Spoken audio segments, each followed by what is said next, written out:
This is Dr. Koenig, and I'm going to talk very briefly about the differences between DSM-4 TR and DSM-5.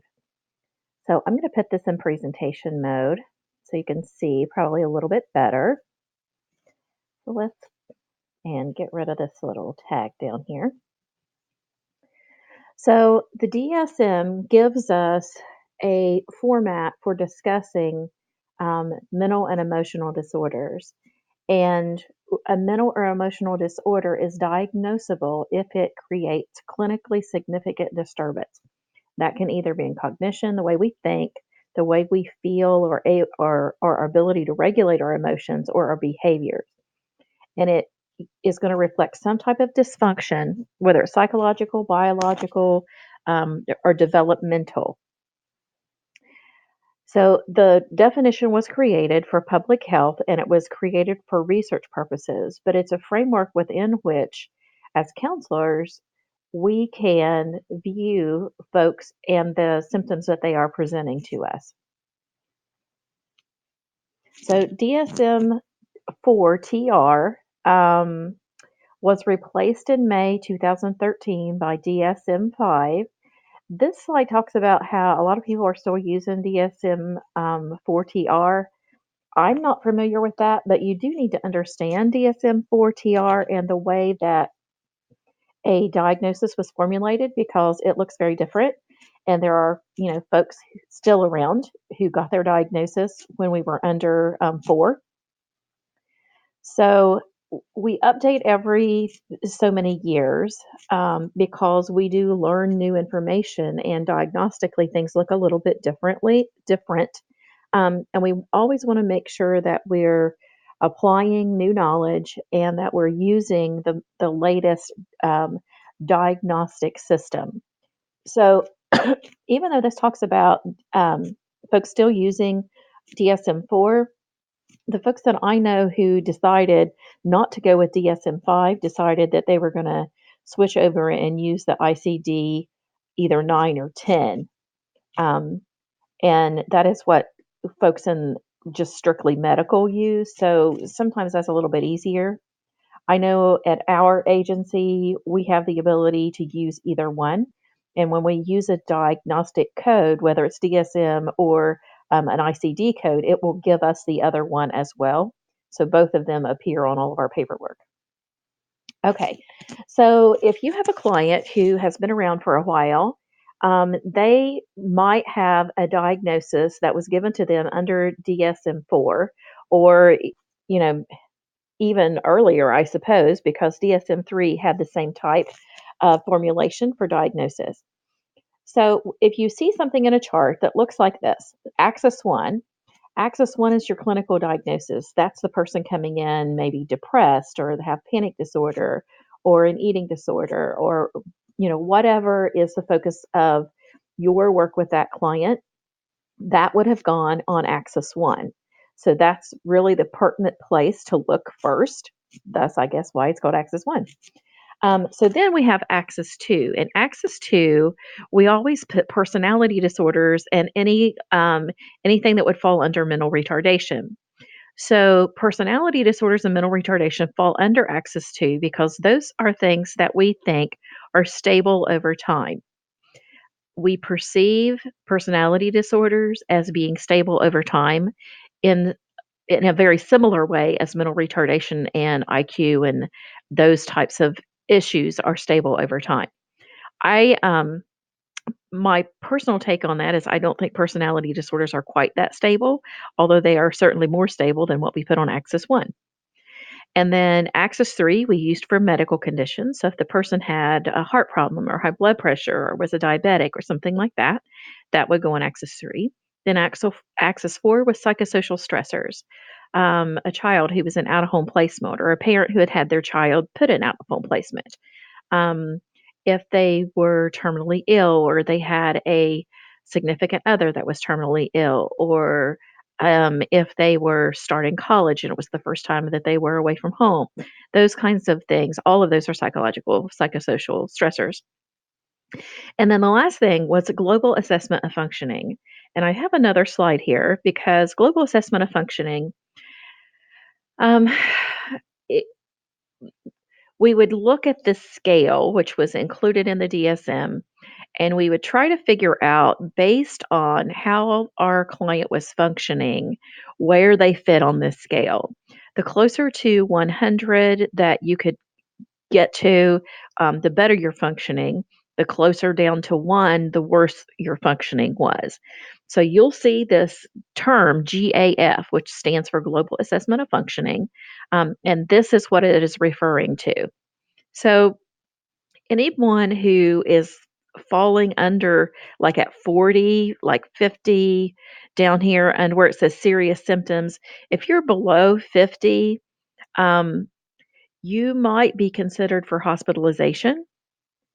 If you are above 50, you probably can be maintained without hospitalization. Um, if you're in the 40s, there's probably not much discussion to be had about hospitalization. Okay, so if you see GAF or GAF, Global Assessment of Functioning, you'll know what that refers to. Okay, so here's just an example. If we had a client who was coming in under DSM-4, this is something that you might see in an old chart. So this person had a major depressive disorder, single episode, and it was mild. And you'll see that we still have those specifiers and severity index in DSM-5. Axis 2, there was no diagnosis because there was no personality disorder, no mental retardation.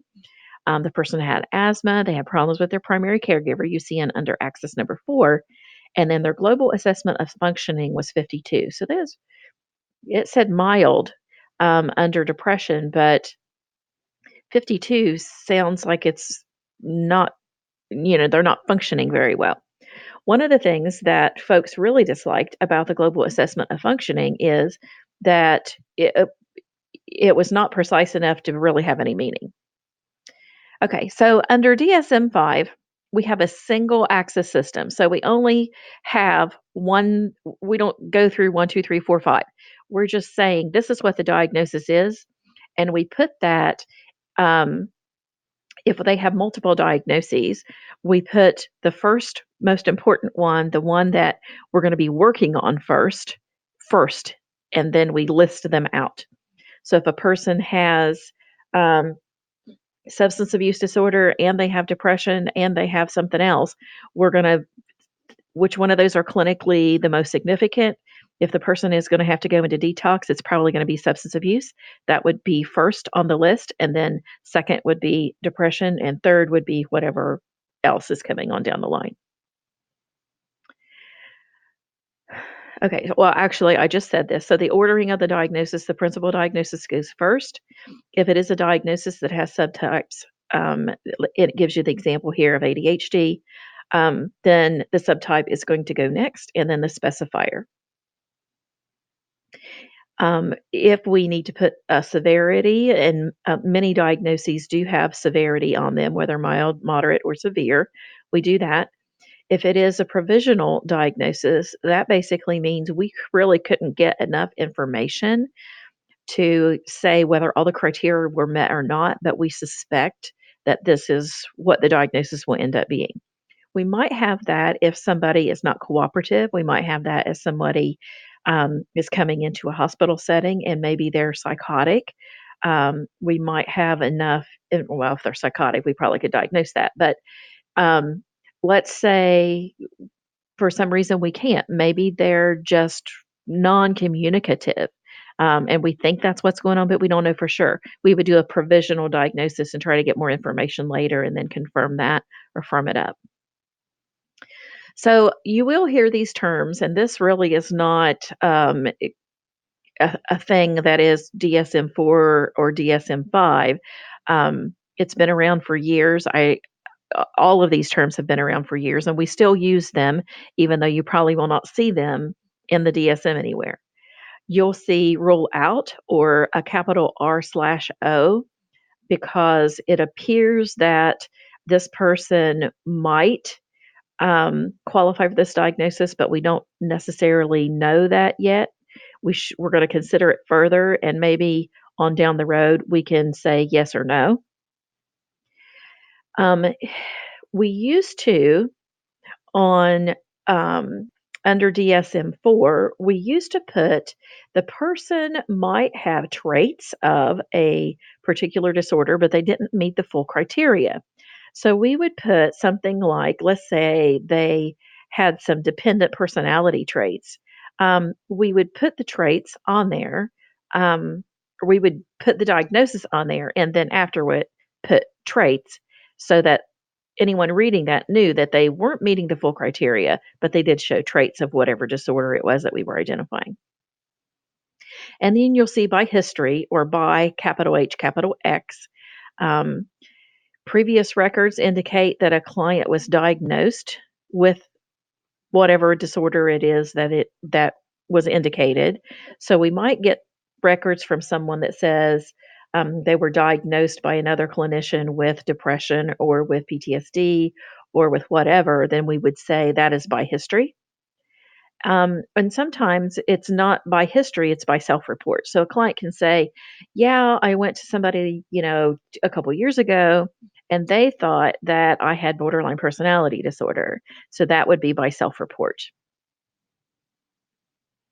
Okay, so the next few slides just lists all of the categories that are found in the DSM. I'm not going to read those because you guys can all read for yourself, I'm sure. But I do want to go to this last slide because each of the disorders in the DSM, it is laid out in this way. You'll see all of these things related to each of the disorders. So if you open up your DSM, you have questions about, how often does um, this particular diagnosis occur in our population? Then you could go to that diagnosis and look under prevalence, and it will tell you um, all of the things that are listed on this page. Is it associated with suicide risk? What are the differential diagnoses, which will become important for um, any diagnosis class? What's comorbid with it? Things that often occur with this particular disorder that you're looking at, or are there things that are comorbid with it? So it's that's really good information to know and to know how to use your DSM. I hope that that was helpful for you. Let's see if I can exit out of here. And I appreciate you listening.